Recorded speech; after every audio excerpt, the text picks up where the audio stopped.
काय रे? वर्गणी. द्या की. अहो द्या की कुठं तुम्ही द्या गणपतीची वर्गणी. किती आहे वर्गणी? फक्त 500 रुपये.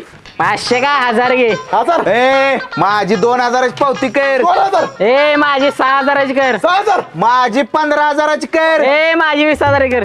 माझी 50000ची कर. 50000. ए माझी 1,00,000 रुपयाची कर. 1,00,000. ए, एक काम कर माझा 1 एकराचा 7-12 तुमच्या मंडळाच्या नाव करा. चालतंय आणा 7-12. ए माझी 4 एकर जमीन तुमच्या नावावर करतो. आलो 7-12 घेऊन. बरोबर या. तुगड्या 4 एकर नावावर करणार म्हणलं. पोरांनो ही घ्या 50 रुपयांनी निघायतलं. अरे ही घ्या आमचं पण 50 रुपयांनी पळायत ना. अहो 500 रुपये तर द्या वर्गणी. असं काय करताय तुम्ही? नको असं तर आणि इकडे ती पण 50. असू दे असू दे. हे आमचं पण सॉरी 50. सॉरी चला चला चला चला रे. पावती पावतीचीच किंमत 50 आहे. ती 50 पावती पाहिजे. पावती नाही मिळत. तुझ्या